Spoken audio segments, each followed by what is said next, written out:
Hello, everyone. Welcome to the Horror Room. I'm Travis Bruce, and today we have a returning guest. He is a screenwriter and producer, and he has a new movie out right now that's on streaming services, and it's called Cinderella Revenge. Let's welcome back Tom Joliffe. Tom, welcome back to the Horror Room. Hi, Travis. Thanks for having me. Pleasure to be back. It's a pleasure to have you back all the way from the UK. Now, tell us a little bit about Cinderella's Revenge. Yeah, so this is a comedy horror film. It's a bit of a darker spin on the classic fairy tale. I suppose everyone associates Cinderella with the Disney version, yeah. But obviously going right back to sort of the very original story and then the grim fairy tale version, they're quite dark anyway. So this is kind of going back right to the roots of where the story was quite dark. And we wanted to do that and have a little bit of a comical spin. So it's got all the classic Cinderella kind of story moments. The bull, the ugly stepsisters, the wicked stepmother. It's got all that kind of thing, and the fairy godmother. So yeah, all those classics, but we kind of wrapped it up in a sort of comedy horror package. Love it, man. And there's been a huge influx right now in the public domain. So there's been a lot. You see a lot more quote Disney characters or cartoon characters that now they're putting a little more of a darker spin on them. Yeah, it just seems to be quite a popular little trend at the moment. I mean, our film was kind of like announced around about the same time as Winnie the Pooh, Blood and Honey. Because I actually turned that one down to do this one. And then obviously Blood and Honey it picked up a load of buzz and loads of stories, and it kind of exploded, and now everyone's kind of jumping on the bandwagon as well. But yeah, all those kind of like, I know people sort of associate everything with Disney, but so many of these stories are based on old classic fairy tales that go way back. So obviously the original stories, most of them are public domain anyway. And they're all quite dark and twisted if you go right back to the originals. I think Disney kind of sanitized a lot of them, so yeah, people are going back to the roots really, and it's hopefully having a bit of fun with it as well. Now, so how does it work with making a movie using something that's up for a public domain? Are there certain things that you can't add into the movies? Or, I mean, do you still have to be cautious on what you can do or what can do? Yeah, so basically, the main thing is avoid anything that was in Disney. So, I mean, for example, with Winnie the Pooh, Blood and Honey, they couldn't use the classic Winnie the Pooh costume. They had to kind of avoid that completely and go do something original on that front.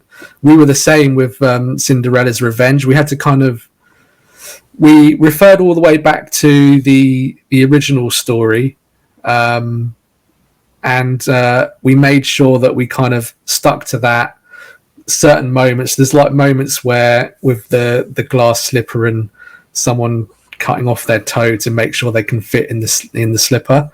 So quite dark and twisted moments. But yeah, the main thing was things like the costume. I think in the Disney version, Cinderella kind of wears a blue ball gown. I think that's on the cover. So we couldn't do anything like that. We had to just kind of make sure we had original costuming, nothing that was kind of something that Disney originated. And yeah, I think, hope we've not had any blowback, so we must have done something right. Now, when it comes to being a screenwriter, when the idea came to you, okay, listen, we want you to do a Cinderella dark comedy horror. What was your initial response? I was quite keen to do it. I mean, I liked the idea of what they were going for. I think one of the major reasons I did it was because Mark L. Lester is the producer on it. So he's the guy that directed Commando, Showdown in Little Tokyo, Class of 1984, Firestarter as well. So he's kind of like He's directed a load of films that I grew up watching, some of my favourites. That was kind of like the main reason I did it. But yeah, I still loved the concept of doing something quite fun and entertaining with the classic Cinderella story. So yeah, they came to me. They had a kind of like basically an outline of what they wanted, and we had quite a long process of maybe about 6 months of developing the script and kind of changing it. So the level of comedy kind of changed throughout the process. Sometimes a bit less, sometimes a little bit more. Certain things kind of changed due to budget and things like that, but yeah, it was an enjoyable process and lots of fun. That was the key thing, that we wanted to have certain characters quite bold and fun, particularly the fairy godmother, because we kind of knew from the offset that was going to be a slightly bigger name, and then which that ended up becoming Natasha Henstridge. Oh, nice. From Species. Yeah. I mean, I was a big fan of Species back in the day, and Maximum Risk. That was quite exciting when she signed on for the film. I'm a huge Jean-Claude Van Damme fan, so yes, Maximum Risk was a fun one as well. Yeah. So, all right. So, I was talking in an interview recently, and I was saying that when it comes to the horror genre, it goes through phases. Like, in the 80s, there was a slasher, and then like the early 90s, Scream came out, and, and then there was a bunch of Scream type movies. And then like Blair Witch Project came out. There was a bunch of found footage movies. So it goes through these phases. Now, are you worried as well, actually, you wouldn't be worried because yours came out first. But don't you see in the next couple of years that this is going to be a phase where it's going to be a lot of public domain? It's kind of going to water down the actual product. Yeah, I mean, it's like anything really. Once everything gets oversaturated, you just sort of see audiences kind of getting bored and stepping away from it. You're even seeing that with Marvel at the moment, where there was a bit of fatigue and people stopped kind of going to see it. I think we're probably just tipping past the halfway point of this phase, I would say, with the public domain thing. I know there's like a Winnie the Pooh Poohniverse thing coming out where they're doing they're doing like a low level Marvel thing with loads of different characters. I would hope that they're successful and it keeps on going a little bit longer, just because anyone making films, especially in the UK at the moment, or just, well, UK and US, where things have been quite slow recently, if people are out there making films, it's always a good thing. But I think there's maybe 18 months left in it. I mean, I've got a couple more coming out as well. So, yeah, I'm hoping it carries on a little bit longer. If you've watched my show, I have a huge problem with the Winnie the Pooh and Blood and Honey. I absolutely hate that movie. And I don't bash movies that often, but it's such a mean-spirited, bad acted, it was, to me, I felt like it was a cash grab, and I was one of the people who saw it in the theaters when they were doing the Phantom event.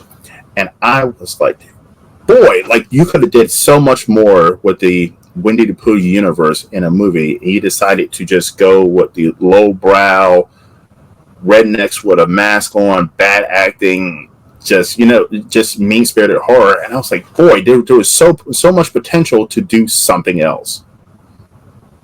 Yeah, I mean, that's the difficult thing with horror sometimes. Everyone kind of has particular favourite subgenres and particular favourite kind of styles, I suppose. I think with that film in particular, they were only ever aiming to be kind of like one of those typical kind of Tubi films that you kind of flick on. It wasn't supposed to kind of explode in the way it did, so they'd only spent a tiny amount of money on making it. Then everything kind of exploded, and they went and did a few reshoots and kind of shoved a few things in, which made it kind of messy, I guess. Yeah, but I mean, I still haven't seen it. I haven't had a chance to see it. I know the sequel's meant to be a lot better, but yeah. You're not missing I'll probably get around to seeing it at some point. You're not missing anything, Tom. I hate bad mouthing any filmmakers, but like, I don't know. That movie in particular just left a bad taste in my mouth, and I have nothing to say about that movie, unfortunately. But all right, so, but I'm excited. I'm excited because I grew up in the '80s, and a lot of these characters really got their recognition in the '80s, even though the story of Cinderella has been around forever, but in the '80s it started getting around. Like, I remember, you start seeing more books, and you said Disney cartoons. So I'm excited to see where this goes, but also too I'm worried about, like, okay, once people latch on, like Cinderella Revenge, excellent movie, but once people start latching on, like Scream or anything else, and more it comes out, it's just going to be rinse and repeat, and the quality is going to suffer. I think so. I mean, when people kind of latch onto things, it's a lot of the times it comes from a slightly cynical place. So it's like, well, this is working, let's jump on and do it as well. I mean, there's literally another Cinderella film called Cinderella's Curse that's coming out. It came out a couple of months after R1. I don't think they didn't necessarily followed us. They'd always planned to do that anyway. It just so happened that we came out almost like the same time. So, there's only a certain amount of, I guess, identifiable characters out there. So you'll probably get, quite a few versions of Snow White coming out, quite a few versions of Sleeping Beauty. There's probably going to be a load of Peter Pan films and things like that. So you're going to see a lot of rinse and repeat, I think, with certain characters used again. And I'm sure someone else will do Cinderella at some point. Yeah, I mean, the hope is that every now and again there'll be a golden nugget that comes out amongst all the more cynical ones. I agree, because I mean, when Scream came out, like, I was in high school. Actually, I was in junior high. When Scream came out, it was so huge, and then like it was a horror movie like we never seen before. And then it was for a good 5 years. There was I Know What You Did Last Summer, Urban Legends, this, that, and it's just, now there were some nuggets. There were some good ones like The Faculty that came out during that phase, but there was just a lot of those movies it was just rinse and repeat. Let's try to imitate Scream. And I said it too. Even like the movie posters were lined up the exact way the Scream was, and I was like, "Whoa, this is not good."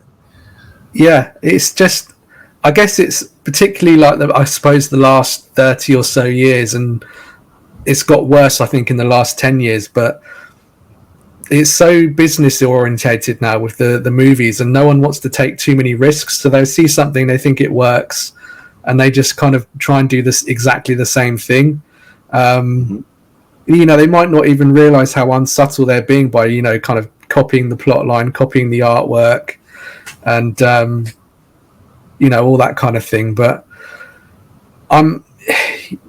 it's difficult because audiences are probably a bit more wily than some of these distributors actually think, and they will rebel against stuff that they feel like is a bit cheap and a bit lazy. I agree. All right, so the last time you weren't here, Tom, we were talking about Baby in the Basket. Now, I understand you have some updates on that movie. Yeah, that's all kind of finished now and complete. So we're just waiting for confirmation on the first releases, but we're hoping that probably later this year that we're going to get a US release and then UK release. So we're all kind of hooked up with a distributor now, and it's just a case of everything being delivered, okayed, and getting ready for release. So yeah, hopefully we'll catch the end of this year or early next year. But yeah, we're really pleased with how the film's gone. It was a bit of a passion project, and we kind of wanted to do our own thing, and we wanted to kind of step away from maybe what distributors would have expected from a sort of a nun film. So we weren't kind of looking to do things just loads of jump scares or anything like that. We wanted to do something a bit more atmospheric and a bit more of a throwback, I guess, to stuff like The Omen and Rosemary's Baby. But again, we almost by accident kind of fell into this new trend. So there's a lot of kind of similar kind of themed films out at the moment, like Immaculate and The First Omen, quite a few nun-based horrors. Yes. And it's just, we kind of fell into that by accident, really, in this little cycle. So we're hoping we catch the middle of the cycle and not the end of the cycle.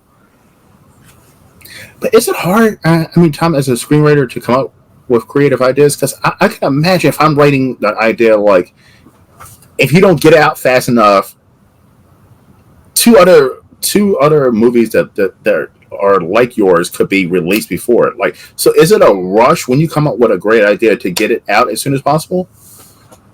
Yeah, it can be a rush. I mean, sometimes it's just down to luck. I mean, sometimes I'll be thinking of an idea and I'll be thinking, right, I'm going to write this idea for my next thing. And then I look up and then someone's releasing it, the next week, exactly the same film.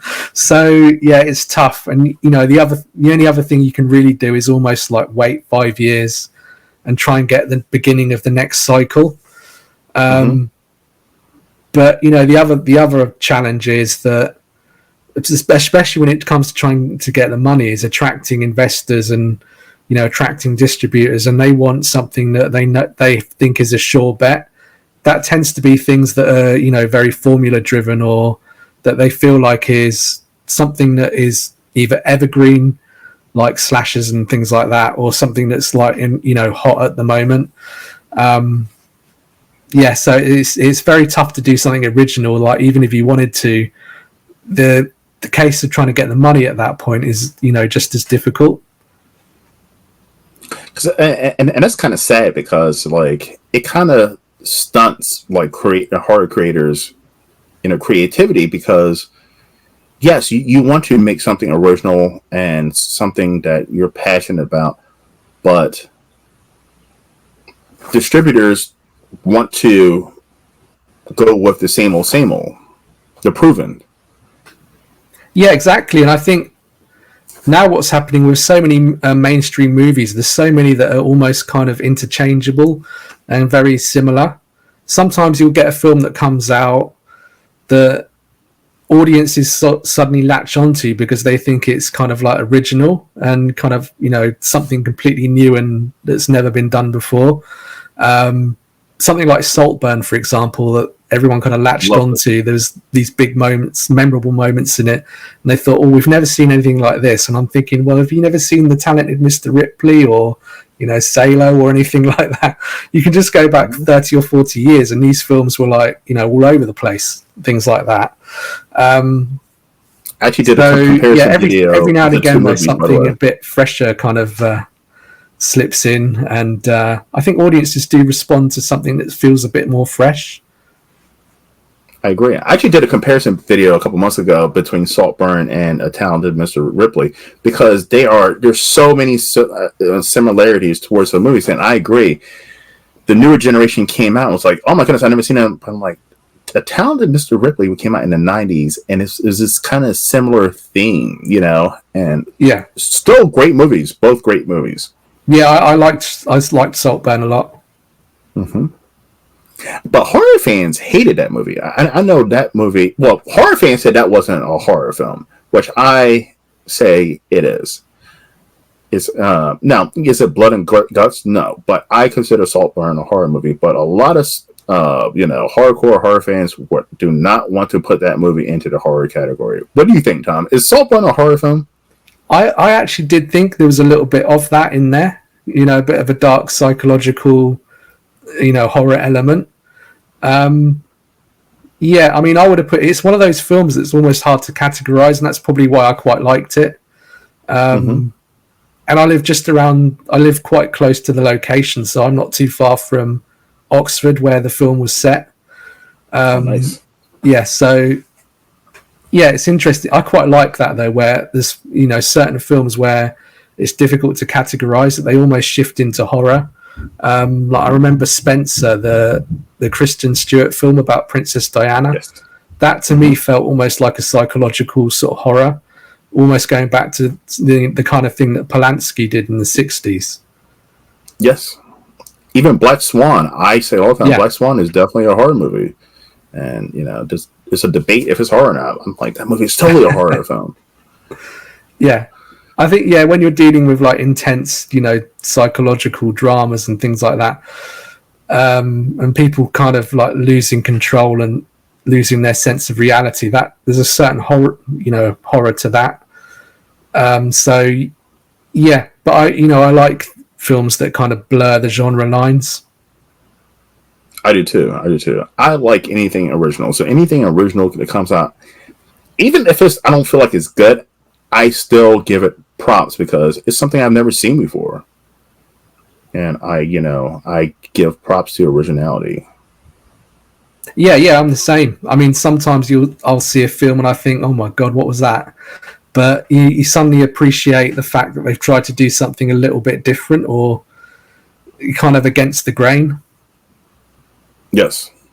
And that's why even when I do movie reviews, if I'm like, oh, I've never seen this aspect in a horror movie, I give it a point just for that. You know what I mean? Like, because it's you can go through Tubi or any of the streaming services and there's thousands and thousands of indie horror movies, and they all kind of, not all, but there's a good portion of them. They almost kind of look the same. They almost have the same story. So anytime I see something where like I'm releasing a review soon, but it was one where it was a serial killer who was killing women who have tattoos, right? Good looking guy. And he falls in love with a woman who's a serial killer who kills men and she eats them. I've never heard no fucking shit like that before. And they both don't know they're fucking serial killers. I was like, well, I have to give it a point alone because I've never heard. That's something I've never seen before. Well, it's nice to be surprised by something that feels like you haven't seen it before. Mm-hmm. It is. I mean, it is because I love slashers. I love found footage. I love the paranormal shit and this and that. But it kind of like if you've seen one, you've seen them all. You know the trope. You know what's going to happen. Every once in a while, you toss something in there where the asshole guy is the one who survives. You're like, whoa! I didn't see that coming.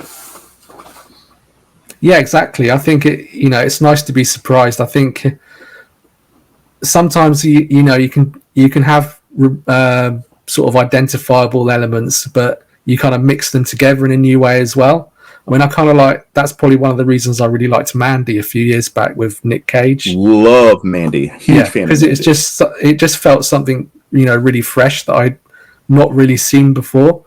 There's individual elements that I had, but the way it's kind of all fused together, it felt quite unique. The colors, the music, everything. I mean, it was like a fucking mind trip. All right, Tom, where can everyone find you and your work?